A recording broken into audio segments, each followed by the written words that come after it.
The city was glowing with Christmas lights that evening, yet Vivian Cross, CEO of Cross Global Holdings, sat in the back of her limousine staring blankly out the window. Billboards bearing her face, Vivian Cross, the woman who built an empire, flashed by, but she barely noticed. For most people, she was a symbol of success. For Vivian, she was just tired. Behind the flawless makeup and tailored suit was a woman who went home to silence. No laughter, no warmth, no family. She had traded all of that for power. As her car pulled up to a small downtown restaurant, her driver said softly, "Ma'am, this is where your father used to bring you every Christmas Eve." Vivian nodded. "Yes, I remember." She hadn't been there since she was a child. Her father had died when she was 10, and her mother left soon after. The restaurant, once filled with laughter and memories, had become a ghost of her past. But something inside her urged her to visit again, just one last time. She walked inside. The place was cozy, decorated with strings of fairy lights and the scent of warm bread and cinnamon. Families filled the tables, sharing stories and smiles. Vivian sat alone in a corner booth, ordered a coffee, and stared at her reflection in the window. That's when she heard a small voice. "Excuse me, ma'am?" Vivian turned. A little girl, maybe 6 years old, stood beside her table clutching a small brown teddy bear with one eye missing. Her coat was worn, her cheeks red from the cold, but her eyes, large, dark, and full of innocence, sparkled with a quiet strength. "Yes, sweetheart?" Vivian asked gently. The girl hesitated, then said, Can you be my mom? Just for one day." Vivian blinked, startled. "What?" The girl bit her lip. "Just for today. Everyone else has a mommy here. It's Christmas Eve, and my grandma says my mommy is an angel now. But I just want to feel what it's like to have one for a little while." Vivian's heart twisted. She wanted to say no, to walk away, but something about the little girl's trembling voice stopped her. "Where's your grandma now?" she asked softly. "She's working in the kitchen," the girl said, pointing toward the back of the restaurant. "She washes dishes here. She said I could wait for her, but it's okay, I don't mind sitting alone." Vivian looked at the empty chair across from her. Slowly, she smiled. "Well, it looks like I could use some company too. Why don't you sit down, and we'll have dinner together?" The girl's face lit up. "Really?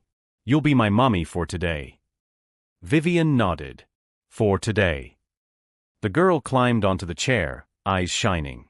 "My name's Emma." Vivian introduced herself simply as Viv. She didn't want the little girl to see her as some distant, untouchable businesswoman. She just wanted to be human. As they ate, Emma talked about her grandma, about school, and about her favorite storybook hero, a brave princess who helped everyone but never asked for anything in return. Vivian found herself laughing, really laughing, for the first time in years. At one point, Emma leaned forward and said shyly, "You have the same eyes as my mommy." Vivian smiled faintly. "Ido." Emma nodded, then held up her necklace, a small, heart-shaped pendant. "She gave me this before she went to heaven." "See." Vivian froze. The necklace was familiar, too familiar. It was identical to one she herself had owned as a teenager. A gift from her best friend, Grace Parker, who had disappeared from Vivian's life 15 years ago. She reached out, her voice trembling. "Emma, what was your mommy's name?" "Grace," the girl said softly. "Grace Parker." The coffee cup in Vivian's hand slipped and shattered. The world seemed to blur as memories flooded back. Grace's laughter, their late-night talks, their promises to stay sisters forever. And now, sitting across from her, was Grace's daughter. Vivian's voice broke. "Emma, where's your father?" "I don't know," Emma said, her voice small. "Grandma says he left." Seeing Emma's trust, they walked through the snow to a run-down apartment building. Inside, the hallways were cold, and the wallpaper peeled off the walls. Emma ran ahead to show her tiny bedroom, proudly pointing to her one shelf of books. Vivian's throat tightened.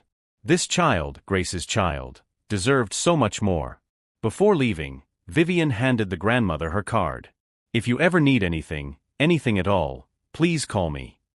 The woman looked down, reading the name on the card, and gasped. "You're Vivian Cross." Vivian nodded softly. And your daughter was my best friend. The grandmother's eyes filled with tears. Then maybe God sent you here tonight. That night, as Vivian's limousine drove her home, she looked out at the falling snow, her heart heavy and full. Grace's daughter had asked her to be her mother for a day. But maybe, just maybe, Vivian had been meant to be part of Emma's life for much longer than that. The next morning, Vivian couldn't shake the image of Emma's small hand clutching her necklace. She had cancelled her meetings and driven straight to her office's archives department. Find everything you can on Grace Parker, she told her assistant. She used to work for our company years ago. Hours later, the report landed on her desk.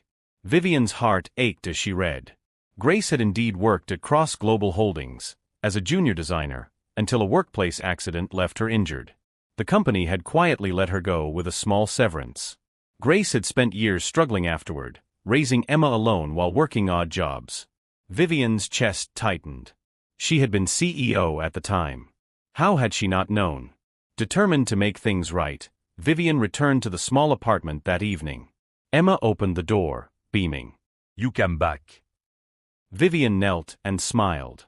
I told you I'd be your mom for a day. But maybe I can stay a little longer. Inside, she found Grace's mother sitting at the kitchen table with an old photo album. She talked about you often, the older woman said softly. She used to say Vivian Cross would rule the world one day. She was proud of you, even after life got hard. Vivian's throat tightened. Why didn't she reach out? She did, child, the woman whispered. She wrote you letters, dozens of them. But she never sent them. She thought you'd forgotten her.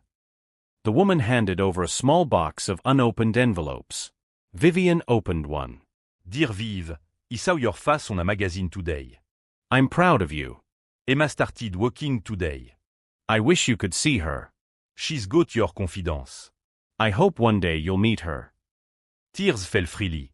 Vivian looked at the little girl playing with her teddy bear and made a silent vow. She would not let Grace's daughter grow up without love or security. Over the next few weeks, Vivian became a constant presence in their lives. She paid their rent anonymously, bought groceries, and helped Emma enroll in a better.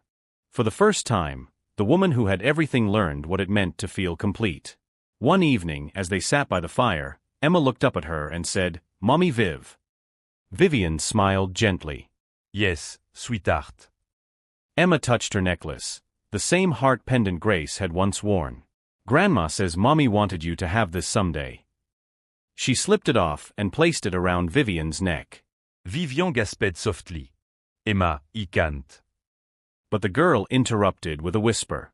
You already are my mom. Maybe not the one who gave me life, but the one who gave me love. Vivian broke down, holding her close.